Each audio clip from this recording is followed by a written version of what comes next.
이제 마지막 강연 하나 기다리고 있는데요. 기후 위기와 기업의 역할에 대하여 질문을 던지고 연구하고 계신 카이스트 기술경영학부의 이나래 교수님 모시겠습니다. 큰 박수 부탁드릴게요. 안녕하세요. 카이스트 경영대학 기술경영학부에서 경영 전략과 기술 경영을 가르치고 연구하는 이나래입니다. 우선 오늘 이제 질문 챌린지를 아주 멋지게 끝내시고 이 자리에 계신 학생 여러분들과 또 학생 여러분들을 옆에서 열심히 서포트하신 학부모님들께 또 감사와 축하의 말씀을 전하고 싶습니다. 오늘 저는 이런 중요한 기후위기 문제를 경영학자가 어떤 관점에서 보는지, 그리고 또 저는 어떤 질문을 해왔는지를 여러분들과 나누고 싶어서 이 자리에 섰습니다. 아마 여기 계신 많은 분들께서 카이스트에도 경영학과가 있어? 혹은 이런 기후위기를 경영학자가 어떻게 푼다는 거지? 이런 질문을 가지신 분들이 많을 것 같습니다. 그래서 어떻게 제가 이런 질문을 시작하게 됐는지 오늘 거기서 한번 저의 이야기를 시작해 보려고 합니다. 저는 박사 과정을 시작하기 전에 학교 이외의 다른 직장에서 근무를 했는데요. 여러분 국제기구 아시나요? 네, 뭐 UN 아실 거고, 뭐 월드뱅크나 IMF 이런 국제기구들이 있죠. 제가 이런 국제기구에서 일을 했는데 국제기구가 하는 여러 일들 중에 경제 발전이 조금 더딘 나라들의 돈을 빌려줘서 경제 개발을 하게 하거나 뭐 교육을 하거나 이런 일들이 있습니다. 그래서 제가 맡은 일들이 그런 거였는데 그런 나라들이 너무 많다 보니까 보통은 이제 지역별로 나눠서 이제 관리를 합니다. 그래서 제가 담당했던 지역이 여기 혹시 어딘지 아시나요? 남미, 네, 남미입니다. 뭐 브라질, 아르헨티나, 멕시코 이런 나라들이 모여 있는 남미이고요. 제가 담당했던 나라들은 이제 여기에 모여 있습니다. 그래서 제가 오늘 이제 강연을 준비하다가 혹시 그때 제가 막 출장을 다니고 뭐 일을 하면서 혹시 재미있는 사진이 없을까 해서 좀 찾아봤는데 제가 여기 이 캐러비안 그 섬나라 중에 하나를 방문했을 때 거기에서 계신 그 현지분이 그 야생 코코넛을 바로 그 나무에서 따다가 이렇게 탁 베어가지고 저한테 주셨거든요. 그래서 제가 그거를 맛있게 먹고 있는 그런 사진입니다. 그래서 이 남미 국가들의 특징이 뭐냐면 자연 자원이 굉장히 풍부합니다. 혹시 여러분들 이 브라질 이 국경 여기에 뭐가 있는지 혹시 아시나요? 아마존, 그렇죠. 그 지구의 허브라고 할 수 있는 아마존이 있습니다. 그래서 이 남미 나라들이 그런 자연 자원이 굉장히 풍부한데 이제 경제 개발을 하고 산업 개발을 하기 위해서는 이 자연 자원을 사용을 해야 하고 또 어떨 때는 자연 자원을 어쩔 수 없이 훼손을 해야 할 때도 있습니다. 그래서 제가 맡았던 일들은 이 남미 국가들의 기업들이 그런 경제 개발을 할 때 어떻게 하면 자연 자원을 조금 덜 훼손하고 어떻게 하면 기후 위기에 문제가 되는 탄소 배출을 조금이라도 줄이면서 할 수 있을까? 그런 것들을 이제 도와주는 역할을 했습니다. 그래서 이런 일들을 하다 보면 당연히 이런 나라들의 출장도 많이 가게 되고 그 출장을 가서 거기 있는 기업인들과도 많은 대화를 나누게 되고 또 정부에 계신 분들과도 많은 대화를 나누게 되는데 거기서 제가 느낀 게 한 가지가 있었습니다. 같은 나라, 그리고 같은 산업에 종사하는 기업인들인데도 이 기후 변화에 대한 인식과 대응이 굉장히 다 달랐습니다. 어떤 기업인들은 이런 탄소를 줄이는 새로운 기술이 나왔구나. 그럼 이게 돈이 좀 더 들지만 우리가 이 기술을 갖고 와서 직접 물건을 생산하는데 써야 되겠다. 이렇게 생각하시는 분들이 있는가 하면 아무도 나에게 이 기술을 도입하지 않는다고 뭐 벌을 주는 사람이 없는데 내가 굳이 그런 비싼 기술을 왜 가지고 와서 써야 되냐 이렇게 생각하시는 분들도 있었고 이제 이런 그 섬나라 같은 경우에는 해수면 상승이 또 굉장히 큰 문제였습니다. 그럼 그 해수면 상승 지금 당장은 일어나지 않지만 몇 년 후에 일어날 수 있는 그런 위기 상황에 대해서 극복을 하려고 뭐 공장을 다른 곳으로 옮기거나 이런 것에 대해서 굉장히 심각하게 생각하시는 분들도 있었던가 하면 아예 그런 데 관심이 없는 분들도 있었습니다. 그래서 제가 이런 생각을 하게 됐습니다. 왜? 같은 나라, 같은 산업에 있는 기업들도 기후 변화에 대한 인식과 대응이 다를까? 더 나아가서 이렇게 기후 변화에 대한 인식과 대응이 다르다면 어떤 요소가 그 다름을 설명할 수 있고 그 다름을 바탕으로 어떻게 하면 기업들이 더 환경을 해치지 않는 지속 가능한 경영을 할 수 있도록 도와줄 수 있을까? 저는 이 질문이 굉장히 궁금했습니다. 그래서 과감히 이제 직장을 그만두고 조금 늦은 나이였지만 미네소타 주립대학교라는 곳으로 가서 박사 과정을 시작을 하게 되었습니다. 그래서 교수님들 말씀도 많이 듣고 또 연구 프로젝트로 하면서 논문을 굉장히 많이 읽었는데 그 논문에서 공통적으로 그 당시에 제가 읽었던 논문에서 공통적으로 하는 이야기가 제일 중요한 것은 강력한 법의 규제다였습니다.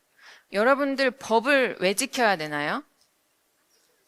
그렇죠. 안 지키면 처벌이 따르죠. 안 지키면 벌금을 내야 될 수도 있고 정말 심한 경우에는 우리가 감옥에 갈 수도 있습니다.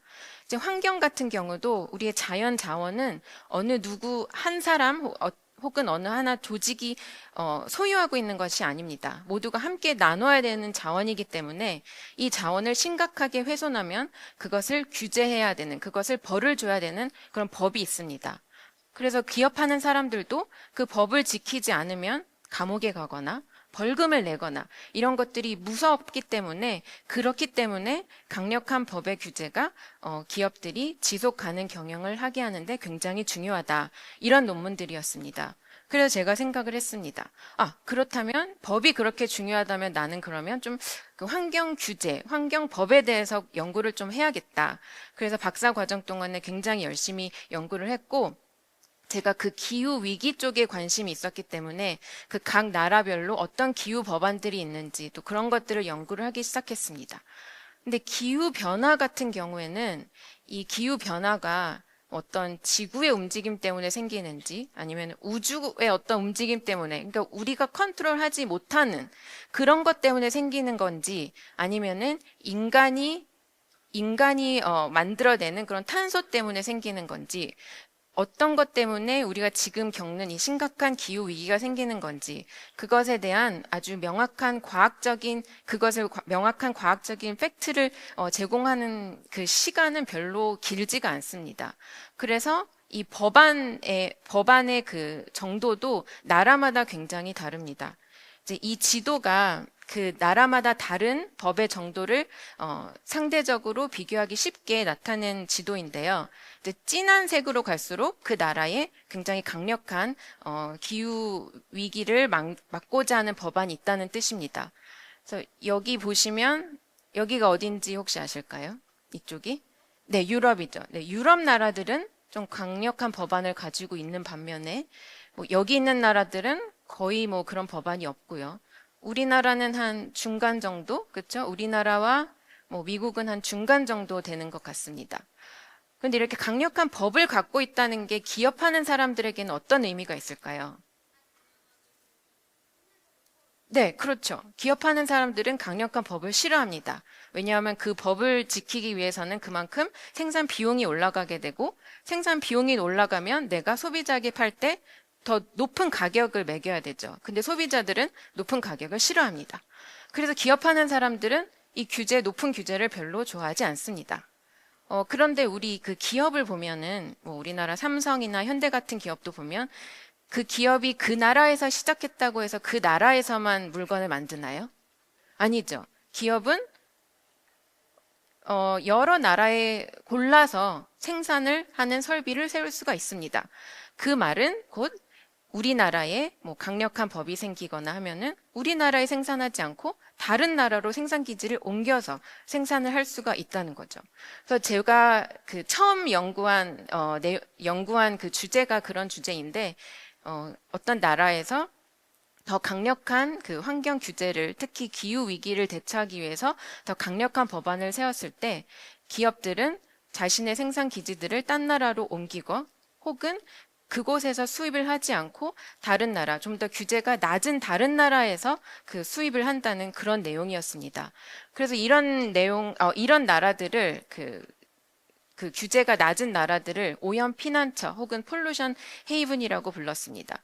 그래서 다 우리가 잘 해보자고 어떤 한 나라에서 그 강력한 법안을 만드는데 부작용이 생긴 거죠. 그 다른 나라로 사람들이 생산 기지를 이용하니까. 그래서 전 여기서 그럼 강력한 법에 그 의도하지 않은 부작용이 있을 수가 있겠구나 이런 생각을 했습니다.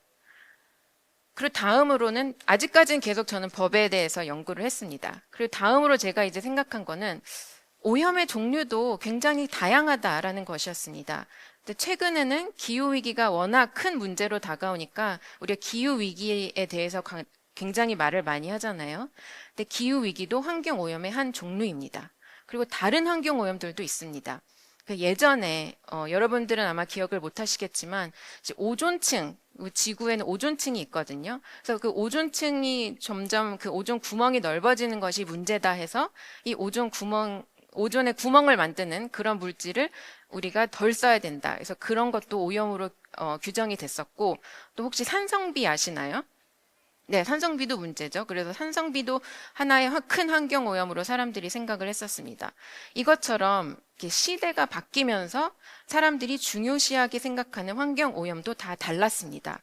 그렇다면 기존에 환경 오염이 있었을 때, 다른 종류의 환경 오염이 있었을 때 이런 새로운 환경 오염이 나타나고 또 이런 새로운 환경 오염을 막기 위한 규제가 생겨났을 때 그러면 기존에 있던 규제와 어떤 영향이 있을까? 긍정적인 영향이 있을까? 혹은 부정적인 영향이 있을까? 그래서 그것이 저의 다음 두 번째 연구 주제였는데 아쉽게도 저희가 찾은 것은 부정적 영향이었습니다.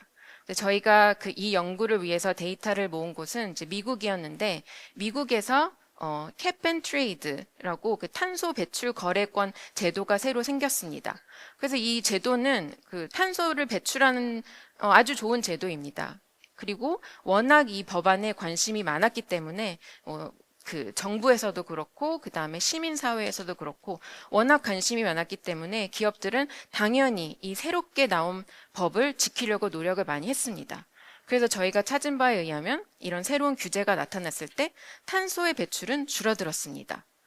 그런데 문제는 이 탄소의 배출을 줄이고자 기업들이 이제 돈을 써야 되잖아요. 그럼 그만큼 돈을 새로운 데서 가지고 오는 것이 아니라 기존에 다른 환경오염을 줄이기 위해 쓰던 돈 거기서 가지고 와서 썼습니다. 그래서 아이러니하게도 탄소 배출은 줄어들었지만 다른 환경오염은 늘어났습니다. 그래서 여기서 저는 두 번째 이런 그 강력한 법의 규제가 의도하지 않은 이런 부작용이 있을 수 있겠구나 하는 것을 알게 됐습니다.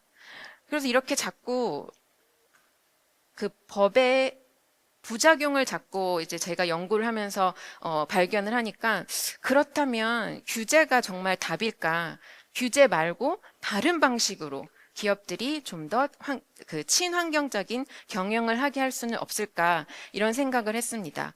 그러다가 환경을 위하는 그런 경영 방식이 기업 이익에 영향이 있다면, 이게 기업 이익으로 연결이 된다면, 그렇다면 기업들이 자발적으로 지속 가능한 경영을 하지 않을까 이런 생각을 했습니다. 그래서 이해관계자라는 것을 봤는데 이해관계자 혹시 들어본 적 있으신가요? 스테이크홀더 혹은 이해관계자? 네, 쉽게 설명을 드리면 이해관계자는 나의 행동에 영향을 받고 또 나에게 영향을 줄 수 있는 그런 사람들, 그런 집단들입니다. 여러분에게 가장 중요한 이해관계자는 누구일까요?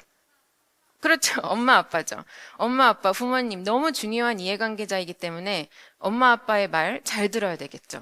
그 기업도 마찬가지입니다. 이런 이해관계자가 있는데, 그렇죠. 공급자, 시민사회, NGO 같은 게 여기 포함이 되겠고, 미디어도 여기 포함이 되겠고, 주주, 그리고 고객. 이런 이해관계자들 굉장히 중요합니다. 그래서 이런 이해관계자들이 기후위기를 의식을 하고, 기업들에게 너는 탄소를 좀 줄여야 된다. 이런 메시지를 주면은 기업들이 그거를 듣고서 좀 더 지속 가능한 경영을 할 수 있지 않을까 이렇게 생각을 했습니다.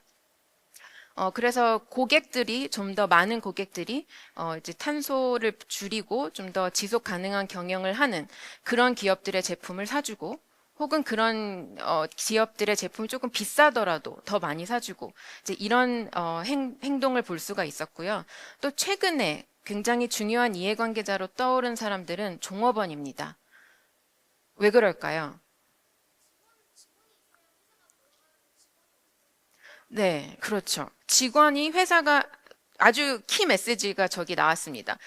직원이 있어야 회사가 돌아가죠. 즉, 직원은 기업의 운영에 관여를 합니다.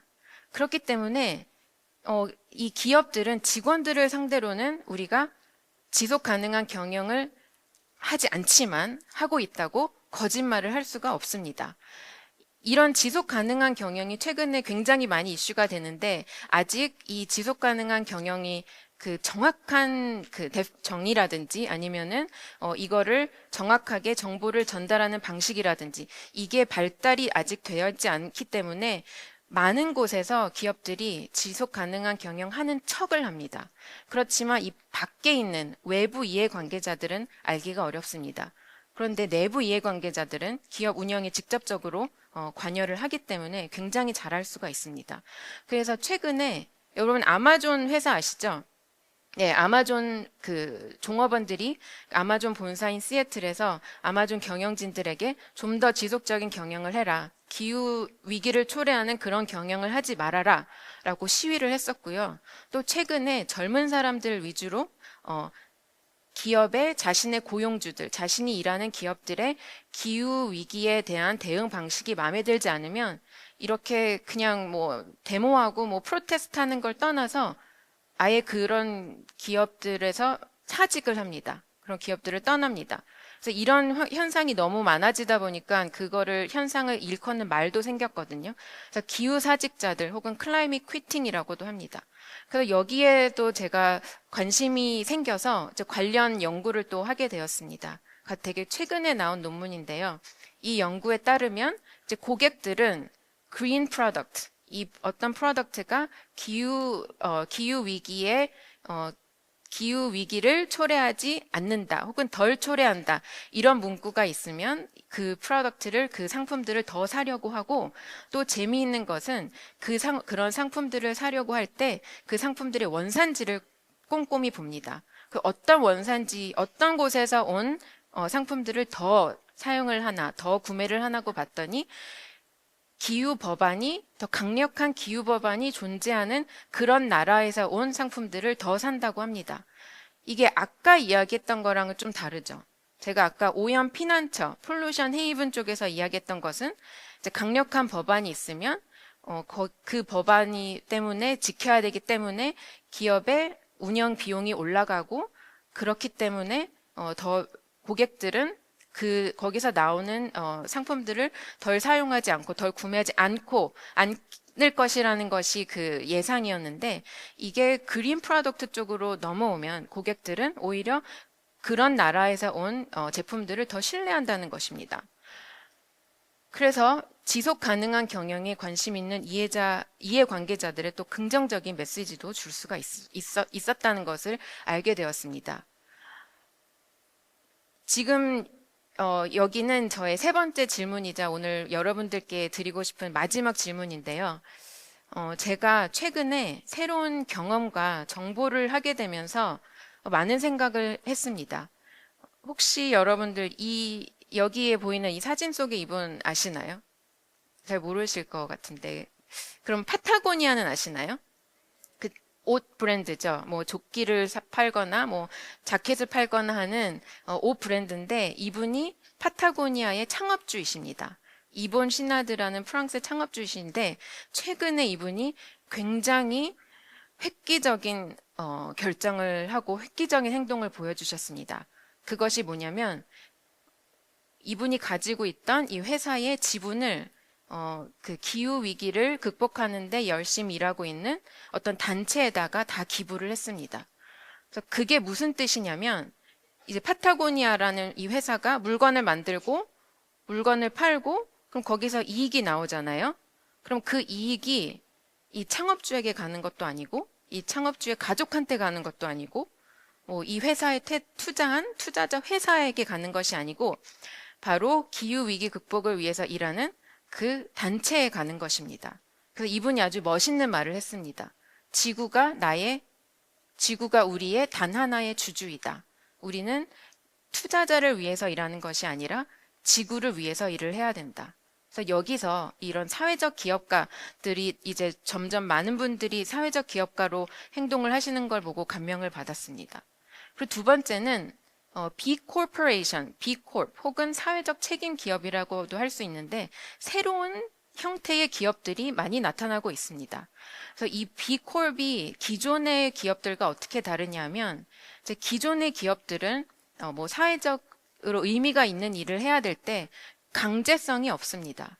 뭐 어느 해에 뭐 영업을 하다가 뭐 돈을 많이 못 벌었어요. 그러면 그 해는 뭐 기부를 안 한다든지, 뭐 혹은 뭐 사회적 단체에다가 그동안 이제 기부를 또 많이 했으면 또 그런 기부를 안 한다든지 이렇게 뭐 자기가 하고 싶을 때 그런 사회적으로 영향력이 있는 일을 할 수가 있지만 이 Bcorp 같은 경우에는 당연히 그런 어느 정도의 이익은 사회를 위해 써야 한다. 이것이 딱 정책으로 되어 있습니다.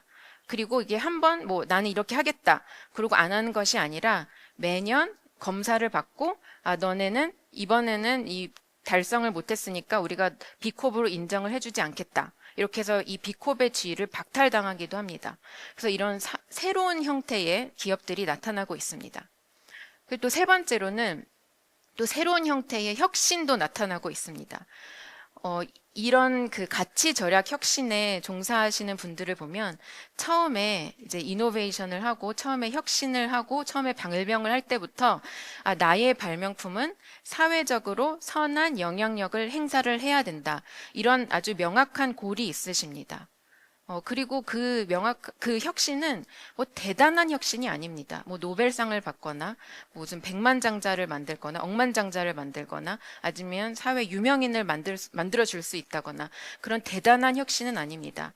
아주 작은 사고의 발상, 이런 것으로 이제 이런 혁신을 추구하고 계시는 분들이 많은데, 이제 여기 첫 번째 제가 예시로 든, 이 제품을 보면, 이게 뭐죠? 네, 신발입니다. 네, 여러분들 뭐 작년에 신었던 신발, 재작년에 신었던 신발 지금 맞나요? 아니죠. 어린 여러분들의 발은 자랍니다. 그런데 어떤 나라들에서는 이 자라는 아이의 발에 맞춰서 신발을 계속 사줄 수 있는 그런 형편이 못 되는 부모님들도 많습니다. 그래서 이 발명가가 생각한 것은 아이와 아이의 발과 함께 자라는 신발이었습니다. 뭐 여기에 거창한 기술이나 뭐 거창한 뭐 그런 뭐 비즈니스 모델이 들어간 것은 아닙니다. 그렇지만 그런 사회적 문제 인식 그것 하나로 그 창업가는 이런 아주 훌륭한 제품을 만들어낼 수가 있었습니다. 또 이 두 번째로 제가 소개해드리고 싶은 제품은 혹은 기업은 이제 우리나라 벤처 창업가가 만든 기업인데요. 이 뭐처럼 보이세요? 네, 핸드폰입니다. 그래서 이분이 만들었던 제품이 어떤 것인가 하면 이제 우리나라 사람들은 굉장히 새로운 제품에 열광을 하고 또 그런 새로운 제품, 새로운 기술을 받아들이는 그 습득 속도가 굉장히 빠르죠. 그래서 우리나라에 이런 핸드폰들이 아직까지 기능을 잘하는 핸드폰들이 굉장히 빠른 속도로 버려지고 있다고 합니다. 그래서 이분이 하신 게 이런 버려지는 핸드폰을 가져다가 다른 그 기기랑 연결을 해서 간이적으로 이렇게 이동을 하면서 사람 눈의 건강을 체크할 수 있는 그런 의료 기기를 만들었습니다. 그래서 어떤 나라에는 병원이 너무나 멀기 때문에 그냥 한 달에 한 번 혹은 뭐 세 달에 한 번 이런 식으로 채권만 잘 받아도 충분히 그 예방을 할 수 있는 그런 질환들이 있는데 그런 병원에 자주 못 가기 때문에 아주 안타깝게도 시력을 잃는 그런 사람들이 많아서 이제 그런 아주 사회적인 이슈를 보고 이분이 이런 생각을 하게 되어서 버려지는 핸드폰 기기를 갖다가 이렇게 기기를 만들 수 있게 되었습니다. 그래서 제가 이런 사례를 보면서 생각한 것은 우리가 기업에게 지속 가능한 경영을 해야 된다라고 이야기할 때 항상 그것을 기업의 이익과 연결을 해서 설득하는 것이 가장 효과적인 방법일까? 혹은 기업은 항상 이익이 최대화되는 그런 제품만 만들어야 할까? 이런 질문을 하게 되었습니다. 그런데 이런 질문을 하는 게 쉬웠을까요? 저는 사실 아직 그 질문에 대한 해답을 찾지 못했습니다. 아직도 그 질문을 계속하고 있습니다. 그 이유는 경영학의 가장 기본이 되는 명제, 가장 기본이 되는 어떤 그 베이스에 있는 사실은 기업 목적은 이익의 극대화라는 것입니다. 그래서 여기 보시는 많은 기업 전략에 있는 이론들은 이 명제, 기업의 목적은 이익의 극대화, 이 명제에서 나온 이론들이었습니다. 그래서 제가 앞서 말한 그 세 번째 질문을 탐구하고자 할 때 제가 알고 있는, 제가 좀 더 익숙한 이런 기업 전략의 이론에서는 그런 내용들을 해답을 찾을 수가 없었습니다. 그래서 저는 최근 좀 다른 학문들도 기웃기웃하고 있습니다. 그래서 찾은 것 중에 하나는 이제 네이처 자매지에 몇 년 전에 나온 내용이었는데, 이제 사람들이 자신의 금전적인 이익과 상관없는, 그렇지만 타인에게는 도움이 되는 그런 행동을 했을 때 뇌 속에 어떤 일이 일어나는가, 이런 연구를 이제 이런 연구를 하셨는데, 이제 실험자들한 머리에다가 이제 이런 걸 다 달아놓고요. 이제 조사를 했습니다. 실험을 했더니 그런 이타적인 행동을 했을 때 뇌의 어떤 한 부분이 이게 활성화가 되는데, 그 활성화를 하면서 사람을 행복하게 하는 물질이 나왔다는 것입니다. 그래서 그것이 결국 나에게 금전적인 이익이 되지 않더라도 남을 도와주는 행위는 나에게 행복을 줄 수 있다는 것이었습니다. 그리고 또 최근에는 종교나 철학 같은 곳에서 그런 학문에서 또 그 해답을 얻어보려고 책을 또 많이 읽고 또 종교 지도자분들과도 이야기를 하고 또 이렇게 하고 있습니다. 그렇지만 아직까지 여러분들 아까 말씀드렸듯이 이제 쉽지 않은 길인 것 같습니다. 제가 잘 모르는 분야이기 때문에, 그리고 저는 학자이기 때문에 단순하게 이거는 좋은 일이기 때문에 해야 된다, 이렇게 이야기를 할 수가 없습니다. 이 다양한 분야에서 그 논리를 가지고 와서 또 논리적으로 저만의 이야기를 짜 나가야 되기 때문에 아주 쉽지 않은 과정입니다. 아마 1, 2년 안에 끝날 수 있을 것 같지는 않고요. 아마 평생 걸려도 못 끝낼 수도 있을 것 같습니다. 그렇지만 우리가 새로운 문제를 풀어나기가 위해서 익숙한 곳에서만 답을 찾을 수는 없습니다. 새로운 분야를 도전하고 새로운 사람을 만나서 이야기를 듣고 이렇게 해야만 새로운 문제를 해결할 수 있는 답안을 얻을 수 있을 것 같습니다. 그래서 저는 오늘 이 한 가지 질문을 던지고 저의 이야기를 끝내고자 합니다. 세상에 도전하는 여러분의 질문은 무엇인가요? 오늘 저희의 말씀을 듣고 이런 질문을 쌓아가는 하나의 좋은 계기가 되었으면 좋겠습니다. 감사합니다.